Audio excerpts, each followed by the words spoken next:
Hoy en día, los seres humanos se extienden por toda la faz de la Tierra. Somos 7.000 millones. ¿Cómo hemos llegado a dominar nuestro planeta? Es uno de los grandes misterios de la ciencia. Asombrosos descubrimientos sugieren que todo empezó en África, cuando un pequeño grupo de homínidos abandonó el continente para iniciar un increíble viaje. Mediante huesos, piedras y genes, buscaremos las huellas que sus descendientes fueron dejando por el mundo y descubriremos cómo sus viajes transformaron nuestra especie en los seres humanos que somos hoy en día. Esta vez viajaremos hasta la última frontera, las Américas, separadas del resto del mundo por montañas de hielo. No hay que bajar por ahí. Es una historia de ingeniosidad y peligro. ¿Cómo llegamos a las Américas? La aventura de la humanidad. Las Américas. Hoy en día viven en este continente casi 1.000 millones de personas, en 50 países distintos y con más de 700 idiomas propios. Pero, por supuesto, no siempre fue así.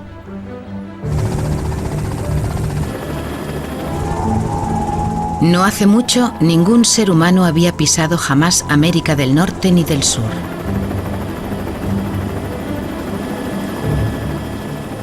En el punto álgido de la última glaciación, nuestra especie había ocupado África, Australia, Europa y Asia durante 15.000 años por lo menos. Las Américas, sin embargo, permanecían intactas.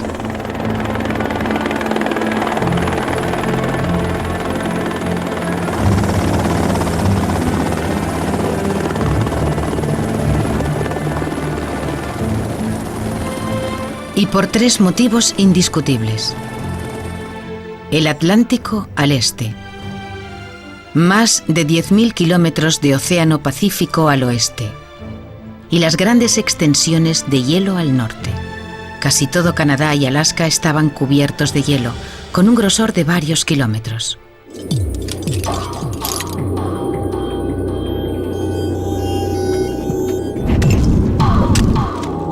Cubría 5.000 kilómetros de norte a sur y se extendía de costa a costa.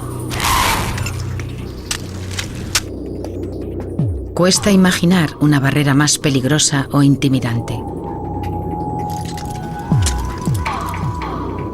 ¿Hasta qué punto fue inexpugnable para quien intentara cruzarla?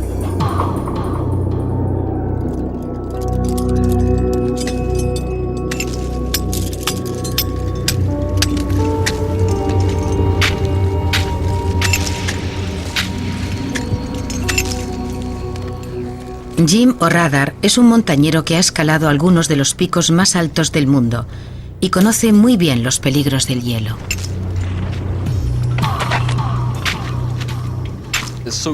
Es tan fácil romperte una pierna o hacerte daño.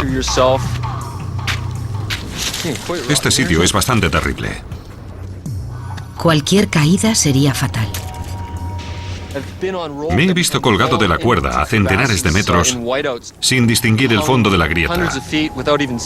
He mirado hacia abajo entre mis piernas y me he estremecido, allí colgado.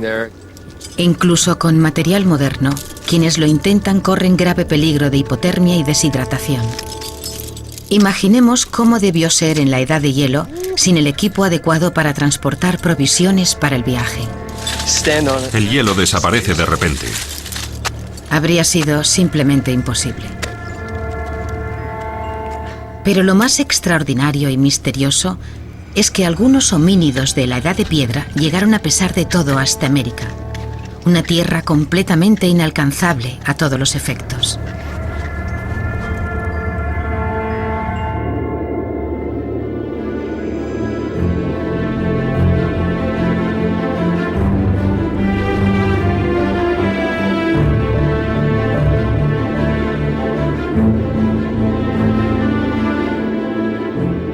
Y nosotros nos proponemos descubrir cómo lo hicieron.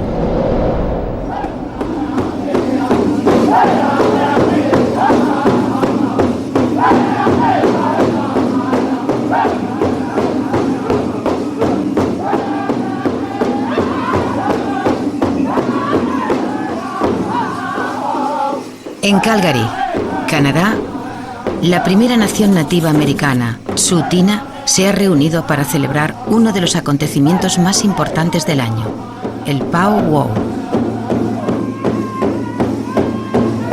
Muy bien, damas y caballeros, vamos a darles un cálido aplauso. Los Tsuut'ina descienden de algunos de los primeros humanos que llegaron a América y son nuestra prueba de que la especie humana culminó el viaje hasta aquí. Pero la cuestión que nos planteamos es si llegaron antes o después de que las capas de hielo desaparecieran de Norteamérica. Como casi todos los nativos americanos, los Tsuut'ina creen habitar esta tierra desde siempre. Pero quizá encontremos algo en la leyenda de sus orígenes que pueda proporcionarnos un atisbo del mundo en el que vivieron sus antepasados. La historia empieza en el norte. Nuestros antepasados nos han contado que hace miles de años solo formábamos una sola tribu enorme. Los Dena migraban hacia el sur debido al hielo. Y dice la leyenda que cuando cruzábamos los grandes lagos del norte,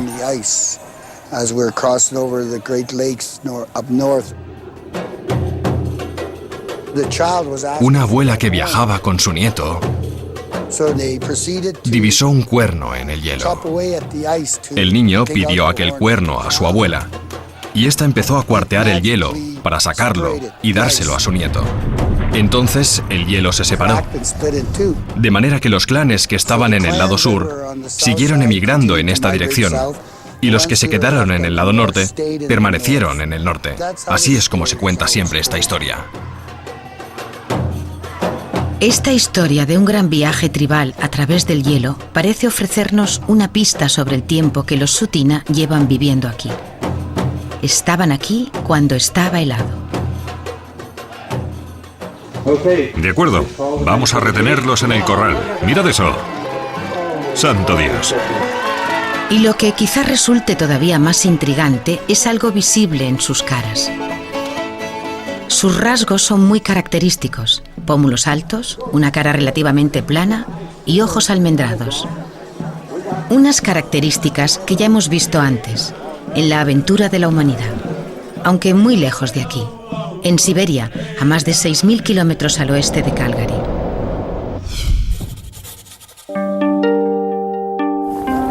Los Evenki del norte de Siberia comparten los mismos rasgos faciales. Y las similitudes no son tan solo faciales. Los tipis de los nativos americanos son sorprendentemente parecidos a los chume que utilizan los Evenki en sus incursiones de caza. ¿Pueden estas similitudes encerrar la clave de los orígenes de los nativos americanos?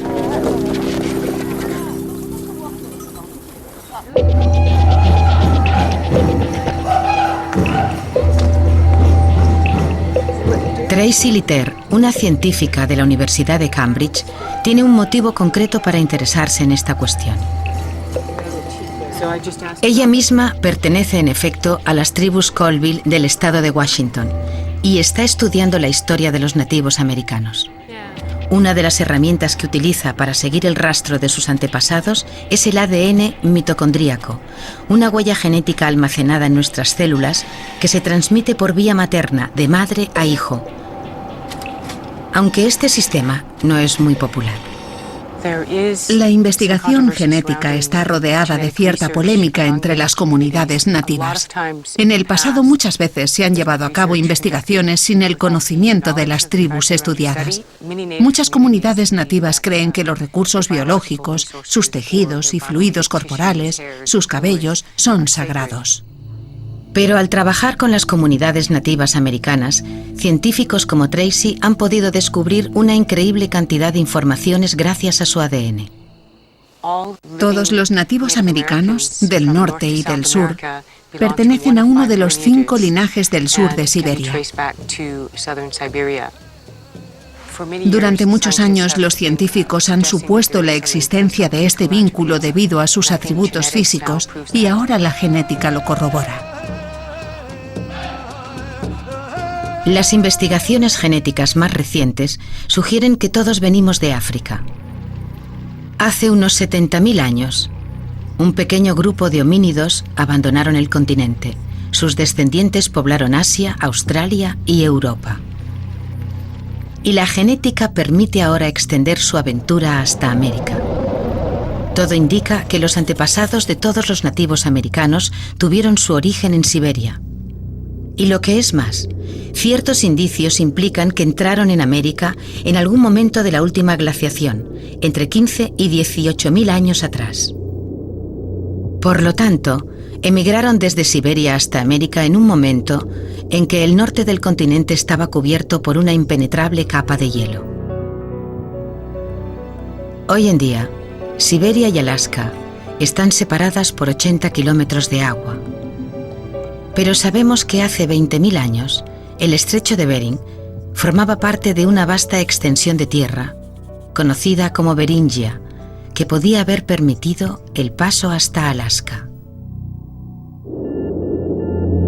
Aunque este hecho no explica cómo llegaron a América, porque una vez cruzado el puente de tierra, su camino estuvo todavía bloqueado por el hielo que se extendía del este al oeste. Por lo tanto, ¿cómo y cuándo llegaron a América sus primeros pobladores más al sur del hielo? Es una cuestión que intriga a los científicos desde hace décadas. En 1933, un equipo de arqueólogos que trabajaba en el oeste de Estados Unidos exhumó un hermoso objeto de piedra. Era una herramienta prehistórica de unos 13.000 años de antigüedad. La herramienta de piedra fue la primera de muchas otras, casi idénticas, que aparecieron por todo Estados Unidos. Y recibieron el nombre del lugar donde fueron halladas muchas de ellas, Clovis. Son los testimonios más antiguos de la existencia humana en América. Pero nadie sabe cómo llegaron aquí sus primeros habitantes. Hoy en día, los meteorólogos pueden simular las condiciones climáticas registradas en el pasado. Quizá puedan ayudarnos a descubrir cómo pudieron atravesar las inmensidades heladas. Hace unos 22.000 años, podemos ver la vasta capa de hielo. Pero hacia 13.500 años atrás, el hielo se parte y emerge un pasillo, desde el norte de Canadá hasta el corazón de Estados Unidos. Quizá fuera por aquí, entre las capas de hielo, por donde entraron los primeros americanos. Es algo que encajaría con el aspecto de las herramientas primitivas. ¿Qué sabemos, por lo tanto, de estos pioneros Clovis? Una manera de averiguar cómo eran es estudiando lo que dejaron atrás.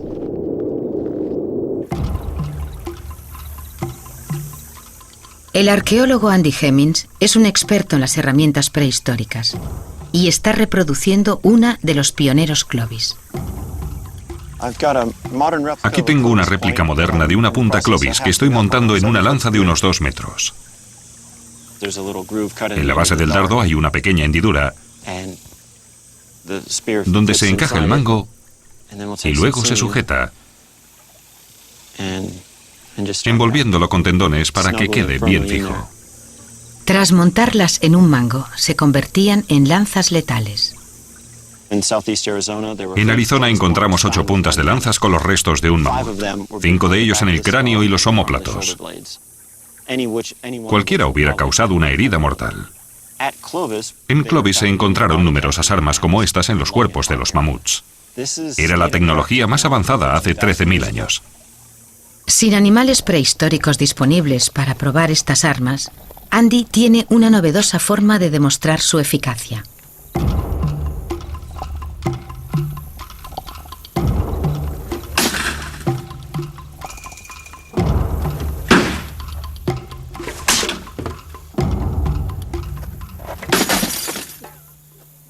¿Cuál sería su efecto en un mamut?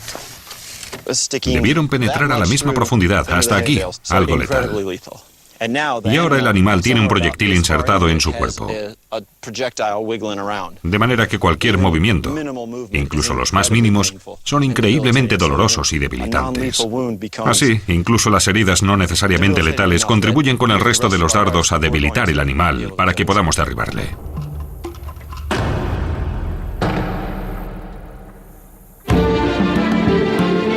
Por tanto, los primeros americanos llevaban poderosas armas y eran formidables cazadores.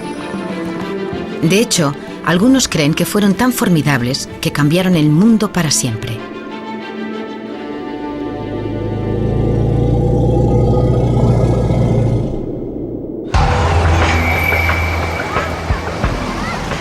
Por extraño que parezca, la prueba de que así fue está en Los Ángeles, en una cueva prehistórica conocida como los Pozos de Alquitrán de La Brea. Originados por el petróleo y formados hace más de 5 millones de años, estos pozos han permitido sacar a la luz más de 3 millones de hallazgos arqueológicos.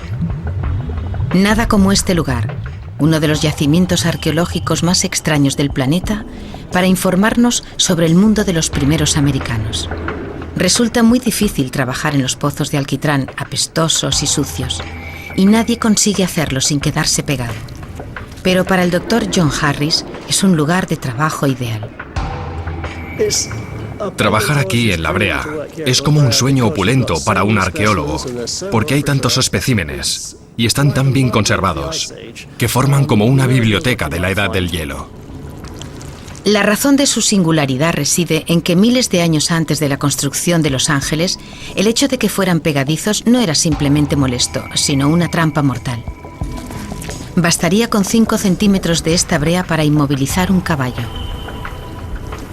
Una escena habitual se producía cuando un bisonte, un camello o un caballo pisaba sin darse cuenta el pozo de brea y se quedaba atrapado. Esto atraía a los tigres dientes de sable y los lobos negros, que quedaban a su vez atrapados tras intentar devorar su presa. Muchos de los animales que encontraron la muerte en la brea están ya extinguidos. Seres extraños, casi míticos, como los de la llamada megafauna, que convivieron con los primeros americanos. Los topos gigantes, los leones americanos y uno de los mamíferos más grandes que han existido, el mamut de Columbia.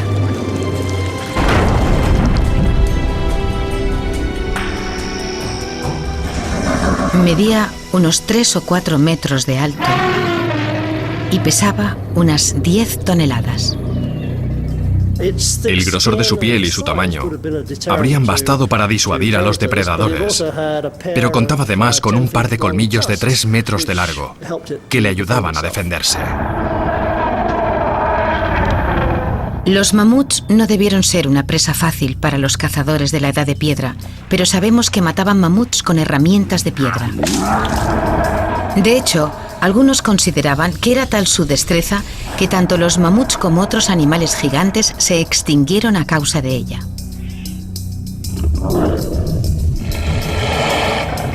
Y la historia que nos cuentan los restos de megafauna sugieren que esta teoría podría muy bien ser cierta.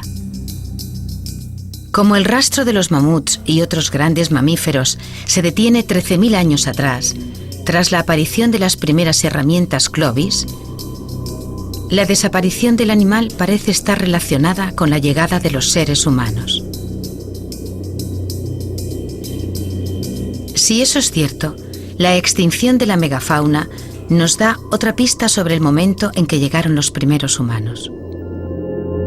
Sabemos que los americanos primitivos eran resistentes e ingeniosos, que utilizaban armas sofisticadas para cazar algunos de los animales más grandes del planeta.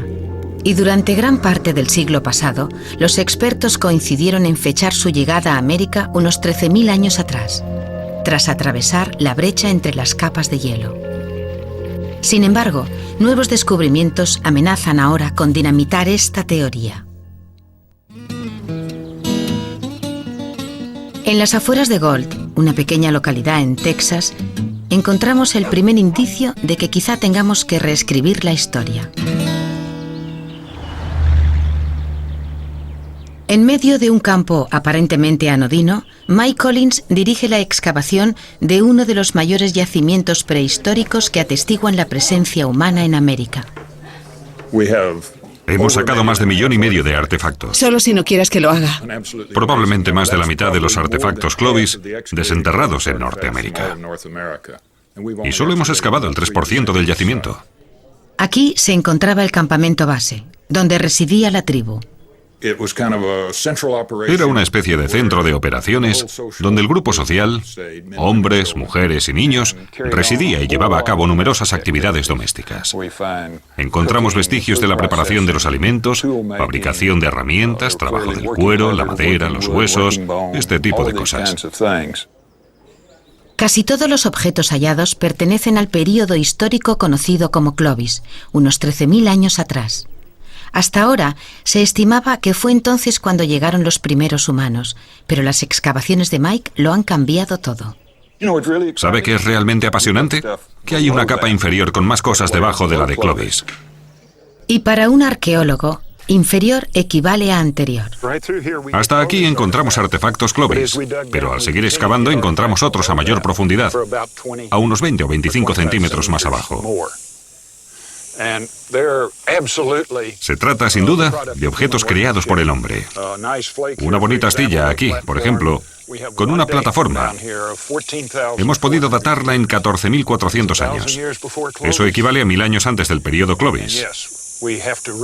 Y por lo tanto, tenemos que replantearnos la historia de los pueblos de América. Porque si esta zona de Gold estuvo habitada hace más de 14.000 años, la teoría del pasillo a través del hielo queda en entredicho, ya que ni siquiera había aparecido entonces.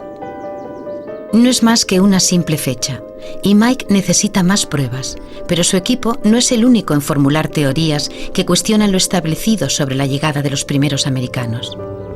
En 2007 se publicaron los resultados de una investigación según la cual la extinción de la megafauna no fue debida a los seres humanos.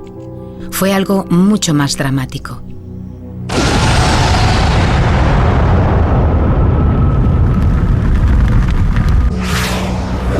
Algunos científicos opinan que poco después de la llegada de los primeros humanos al continente, un cometa explotó en Norteamérica, sembrando todo el territorio con sus fragmentos.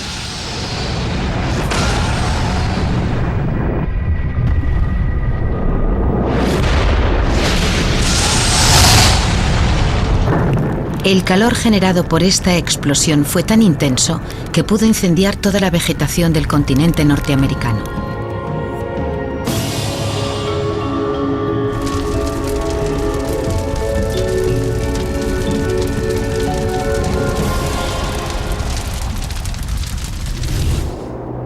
Hoy en día, los científicos encuentran todavía indicios de fuego en una misteriosa capa negra incrustada en la roca en numerosos lugares de América.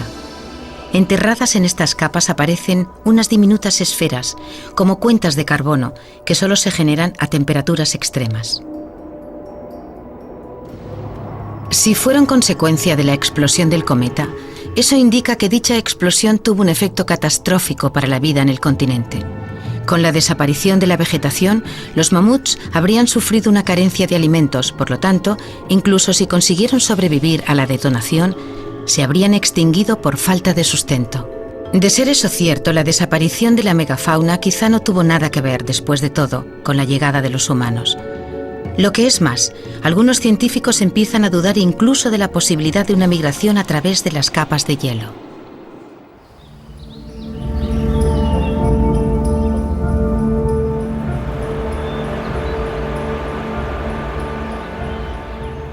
Este paisaje canadiense puede parecer hermoso en un día de verano, pero en invierno las cosas cambian radicalmente, como bien sabe Bar Vardarvetin.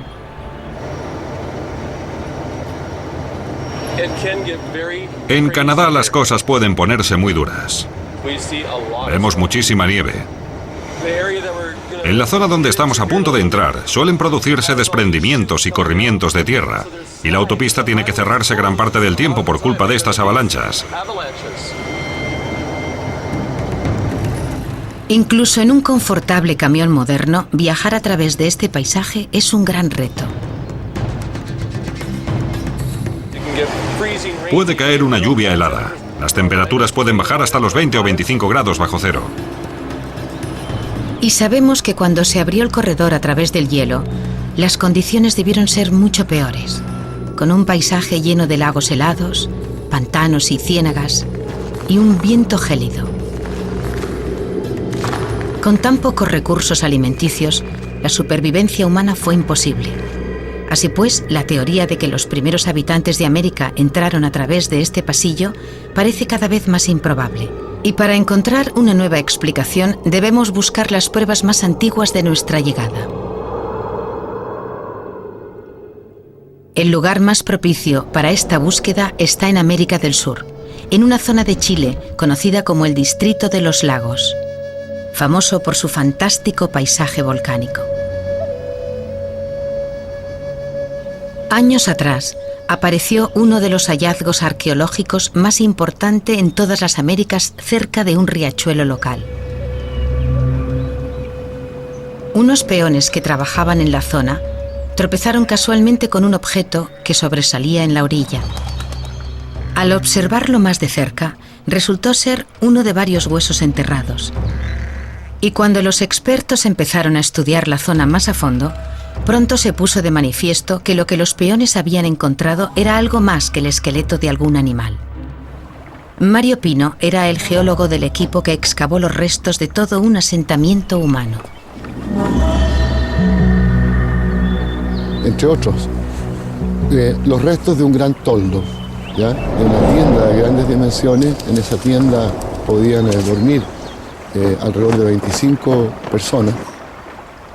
Y la tienda está calefaccionada con braseros, con pequeños agujeros hechos en la arena, rellenos con arcilla, donde ponían las brasas.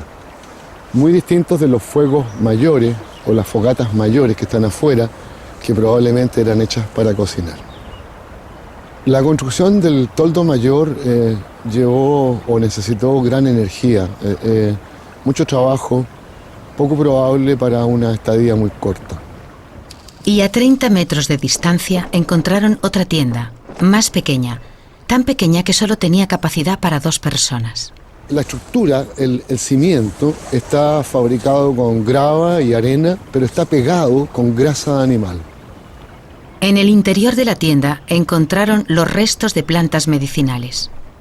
Que tienen diversos usos, analgésicos, antibióticos, antipiréticos, y que interesantemente son usados hasta hoy día por los indígenas mapuche para curar este tipo de enfermedades. Y encontraron también otras plantas conocidas por el hombre moderno. O restos de la papa silvestre, ¿cierto? Que hasta la fecha es la papa más antigua de América. La 50 de objetos recuperados en Monteverde se conservan ahora en la Universidad del Sur de Chile. Muchos de ellos muestran indicios de la mano del hombre. Hay un trozo de madera con lo que parece ser un orificio, una estaca de madera y un trozo de piel de mastodonte, un animal extinto parecido al elefante cuyo cuerpo sirvió quizá para cubrir las cabañas. La madera y el cuero suelen desintegrarse muy rápidamente, por lo que lo más lógico sería atribuirles una antigüedad relativa. Sin embargo, estos restos son de hecho tan antiguos que han dado lugar a una importante controversia. Cuando se supo su antigüedad, otros arqueólogos se negaron a creerlo. Y las implicaciones de estos hallazgos no empezaron a ser aceptadas hasta 10 años después del inicio de las excavaciones. Monteverde estuvo habitado hace 14.500 años, más de un milenio antes de que la cultura Clovis poblara el norte de América. Este hecho desmonta la teoría sobre la llegada de los primeros hombres al continente. Es imposible que cruzaran las capas de hielo. El corredor que las separó todavía no existía. Tuvo que haber otra forma. ¿Pero cuál?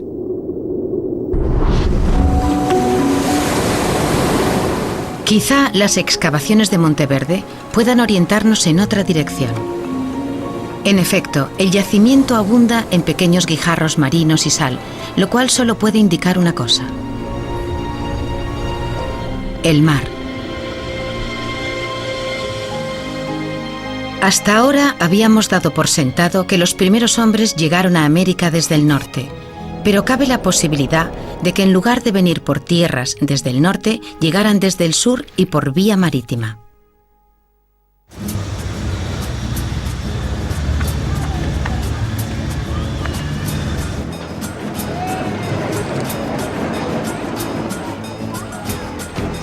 Por extraordinaria que parezca una travesía de 12.000 kilómetros, en un museo de Río de Janeiro se conservan los restos del esqueleto de una mujer que podría convencernos de esta posibilidad.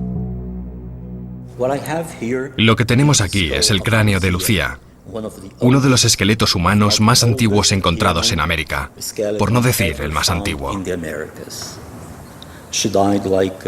Pertenece a una mujer que murió hace unos 13.000 años y tenía entre 20 y 25 años. Lucía fue hallada en Brasil en la década de los 70. Aunque no parezca tener nada especial, su cráneo plantea una incógnita. Mientras los nativos americanos comparten la forma facial de los pueblos de Siberia y el este de Asia, con pómulos altos y anchos, las pruebas demuestran que el cráneo de Lucía es distinto. Una de las diferencias más notables reside en los pómulos. Como puede ver, aquí tenemos un pómulo muy alto y plano.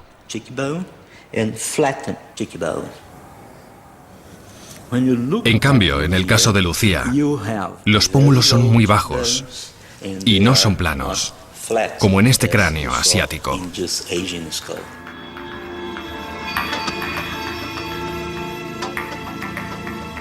Y cuando los expertos reconstruyen la cabeza de Lucía en arcilla, los resultados confirman sus sospechas. Su aspecto no era en absoluto asiático. ¿A quién se parece entonces? ¿Sabe qué descubrimos?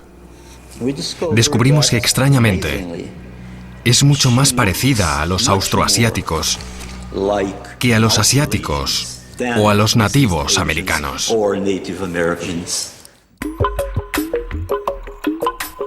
Al comparar el cráneo de Lucía con otros de la región australiana, Walter pudo identificar varias similitudes notables. ¿Indican estos vínculos que los antepasados de Lucía no vinieron de Siberia por tierra, sino desde Australia y por mar? Mucha gente cree que como Lucía se parece a los aborígenes australianos, estamos defendiendo la teoría de una migración por el Pacífico desde Australia hasta Sudamérica para explicar ese parecido. Pero eso sería imposible, teniendo en cuenta el nivel de desarrollo tecnológico existente hace unos 13.000 años. Sabemos que aquellos pueblos no contaban con la tecnología necesaria para realizar una travesía tan larga de Australia a Sudamérica. En este caso, hay que eliminar la posibilidad de la ruta transoceánica. A pesar de su aspecto, parece más plausible que los contemporáneos de Lucía llegaran por tierra. Una vez más nos topamos con un dilema. La arqueología sugiere la presencia humana en el sur y el norte de América en una época en la que el camino de llegada por tierra estaba bloqueado por una infranqueable barrera de hielo. De momento, la arqueología todavía no nos ha descubierto cómo llegaron. Este acertijo, aparentemente imposible, ha estimulado a muchos científicos de campos distintos que con múltiples métodos buscan una respuesta a la pregunta: ¿cómo pudieron estos pioneros cruzar el hielo?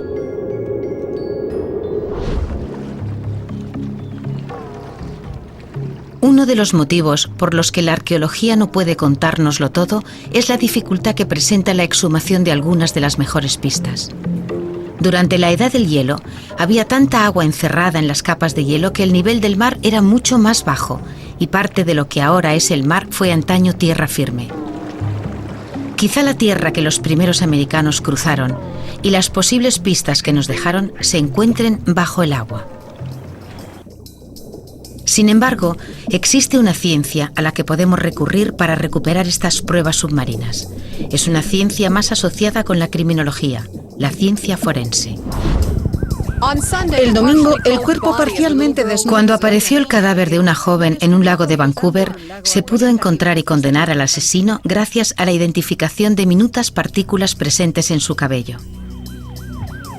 El científico responsable de dicha identificación es Rolf Matthews, especialista en botánica forense. Cuando no se dedica a resolver asesinatos, Rolf utiliza sus conocimientos sobre las minúsculas partículas para reproducir paisajes del pasado. Quizá su ciencia forense pueda ayudarnos a descubrir el camino emprendido por nuestros antepasados americanos.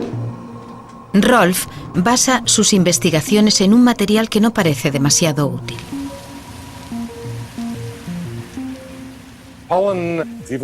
Aunque sea microscópico, el polen se produce en enormes cantidades, como cualquier afectado por la fiebre del heno sabe perfectamente. Sus capacidades de conservación en entornos húmedos son prácticamente eternas. En un lugar como el fondo de un lago, donde se acumula el lodo año tras año, el polen queda atrapado en él, enterrado en el fondo del lago y se acumula con el tiempo. Gracias a las propiedades conservantes del polen, Rolf y sus colegas pueden estudiar muestras de hace miles de años. Para trazar la historia de la vegetación podemos utilizar aparatos extractores que se introducen en sedimentos como los de los fondos de los lagos y las ciénagas. Y podemos recuperar muestras como esta. Este material contiene restos de plantas, desde la edad del hielo hasta hoy. Es como la historia del cambio climático en el planeta. Rolf y su equipo estudiaron muestras submarinas extraídas cerca de la costa oeste de Canadá. Cuando las analizaron, descubrieron un tipo de polen característico. Estos tipos de polen pertenecen a las juncias. Y aquí también tenemos un ejemplo típico de polen de juncia, de forma triangular, con zonas claras y manchas oscuras. Ha sido ampliado 600 veces. Además de estos vestigios de juncia, también encontraron hierbas y otras plantas típicas de los entornos pantanosos y húmedos.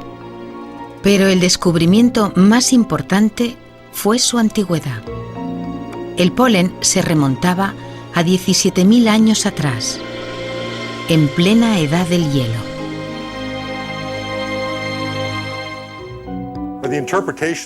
La datación por carbono 14 deja claro que el litoral estaba cubierto por vegetación, mientras el continente estaba cubierto por el casquete de hielo.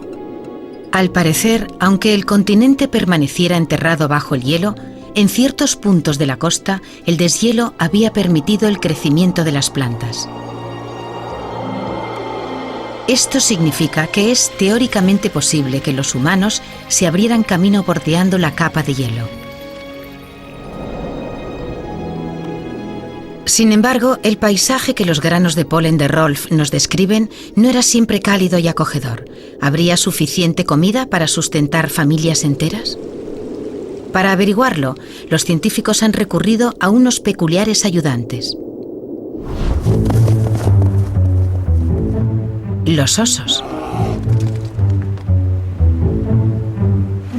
Por extraño que parezca, su historia puede contener revelaciones esenciales sobre nuestro pasado.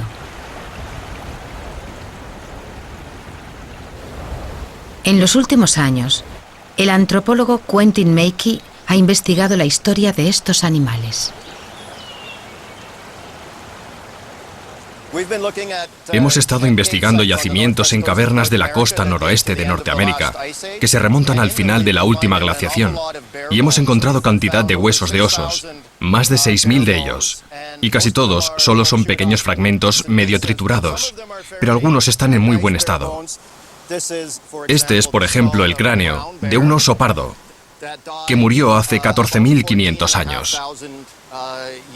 No hay ninguna señal de heridas, por lo que creemos que el oso cayó en una pequeña fosa dentro de la cueva, donde se quedó atrapado. No pudo salir y murió en soledad.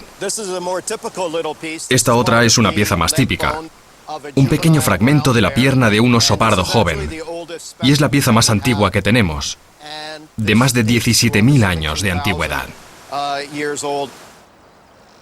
Es un hallazgo sorprendente, puesto que cuenta a Quentin que la historia de América pudo ser el hábitat de osos pardos antes del final de la Edad del Hielo. Y esta información es curiosamente significativa para nuestra historia. Los osos son grandes animales terrestres y omnívoros, que se alimentan de plantas, animales terrestres y recursos marinos. Son muy territoriales. Se reproducen lentamente. y necesitan un amplio territorio. Son bastante parecidos a los humanos. Por lo tanto, si los osos pudieron alimentarse en la edad del hielo, los hombres también. Los seres humanos también son omnívoros y habrían sido capaces de alimentarse de prácticamente todo lo que comían los osos, además de toda una variedad de alimentos, especialmente marinos, inaccesibles a los osos. De manera que creo que si fue un buen hábitat para los osos, también lo sería para los humanos.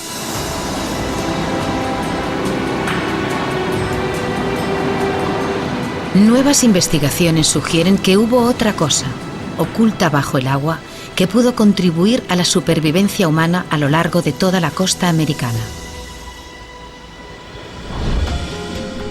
Los bosques de kelp, un tipo de alga prolífica y resistente que puede crecer al increíble ritmo de hasta medio metro al día. Los bosques de kelp son uno de los ecosistemas más ricos del planeta y sustentan numerosas formas de vida, puesto que ofrecen nutrientes para peces, crustáceos, mamíferos marinos y aves. De hecho, con tanta vida marina, estos bosques pueden haber sido un territorio de caza y pesca excelente para los pueblos que luchaban por sobrevivir en la costa. Y como hay variedades de kelp tanto en Siberia, Alaska y a lo largo de toda América del Norte y del Sur, hay quien ha llegado al extremo de calificar estos bosques de autopista del kelp.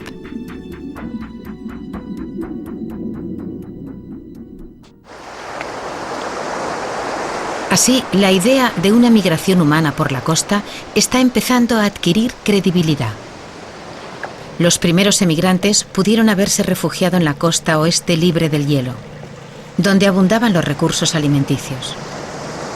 Pero, ¿tenemos alguna prueba de que vivieran realmente así? Una intrigante prueba arqueológica puede aclarárnoslo.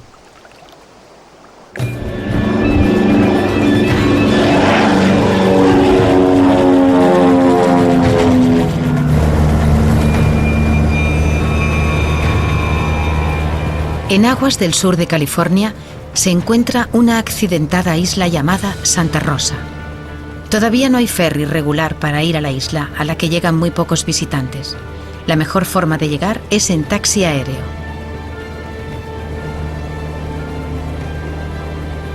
Pero es aquí, en este aislado rincón, donde encontraremos la clave sobre cómo pudieron vivir y desplazarse a lo largo de la costa los primeros humanos.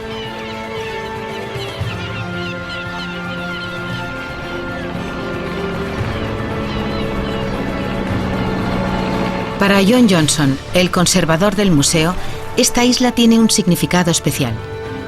Su predecesor en el Museo de Historia Natural de Santa Bárbara estaba en la isla buscando huesos de mamut cuando realizó un descubrimiento casual.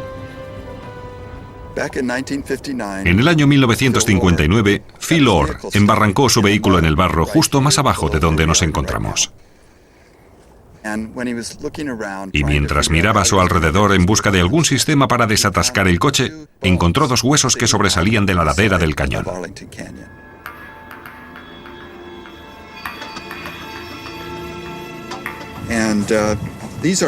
Esos son los moldes de los huesos originales que encontró. Aquí tenemos este fémur, que como puede comprobar está bastante completo. Y luego está este otro. Estos dos huesos son todo lo que queda del hombre de Arlington. Durante 30 años, los huesos del hombre de Arlington permanecieron en el museo prácticamente olvidados. Luego, en 1994, ocurrió algo. Vino a visitarme uno de mis colegas, un especialista en la datación por carbono 14. Me dijo, ¿sabes, John? Tienes el esqueleto humano más antiguo en América del Norte. Casi me caigo de la silla. No podía creerme que esos huesos fueran tan antiguos. El hombre de Arlington vivió hace 13.000 años. Lo más sorprendente de este dato no es su antigüedad, sino lo que nos dice sobre la vida que llevaban los habitantes de la isla.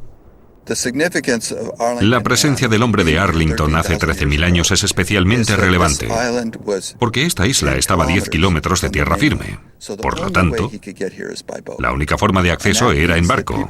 Y eso significa que los seres humanos pudieron desplazarse navegando a lo largo de la costa norteamericana del Pacífico hace 13.000 años, explotando probablemente los recursos costeros, cazando mamíferos marinos, pescando en los bosques de kelp y recogiendo moluscos. Algunos creen que el camino costero fue crucial para el viaje de nuestros antepasados americanos. Si podían cubrir 10 kilómetros de travesía para llegar a una isla costera, serían sin duda capaces de realizar viajes más cortos a lo largo de la costa, pescando y cazando en el agua. Quizá fuera así como los primeros americanos llegaron al continente. Es muy frustrante que la única prueba arqueológica que pueda apoyar esta teoría son 2 fémures humanos, pero John tiene indicios de otro tipo que quizá aporten más luz a este tema.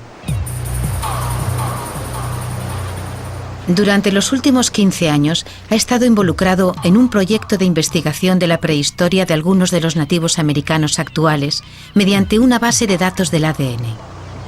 Y lo que ha descubierto, junto al resto de su equipo, es nada más y nada menos que un antiguo mapa de ruta genético. Hace unos años, uno de mis colegas me llamó y me dijo que se había encontrado un tipo de ADN muy raro en una mandíbula prehistórica del sur de Alaska, aparecida en una caverna en el sur.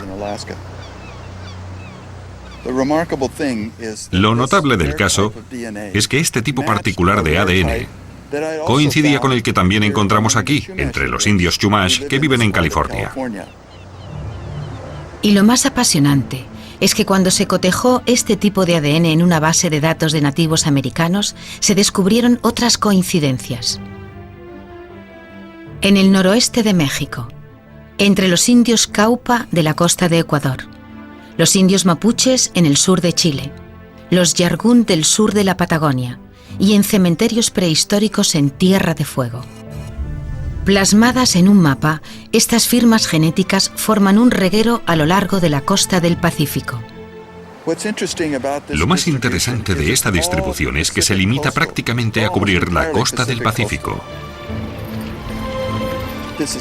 Es la mejor prueba hasta la fecha de que se produjo una migración costera que fue dejando atrás estas bolsas de población a lo largo del límite occidental de ambos continentes. Y sus descendientes siguen viviendo en esta zona. Se diría que por fin hemos encontrado la clave de este último tramo de nuestro viaje, la gran aventura de la humanidad. En esta serie hemos visto cómo un pequeño grupo de nuestros antepasados salieron de África hace unos 70.000 años. Durante los siguientes 50 milenios, sus descendientes fueron expandiéndose hasta los últimos confines de la Tierra. Y finalmente, algunos de nuestros antepasados empezaron a explorar las Américas. Eran fantásticos cazadores y diestros artesanos, capaces de prosperar en tierra y mar. Y los descendientes de los pioneros de la Edad de Piedra americana siguen viviendo aquí. Como todos nosotros, son miembros de una especie joven y el estudio de huesos, piedras y genes demuestra que independientemente del lugar donde hayamos terminado naciendo, todos formamos parte de la misma familia.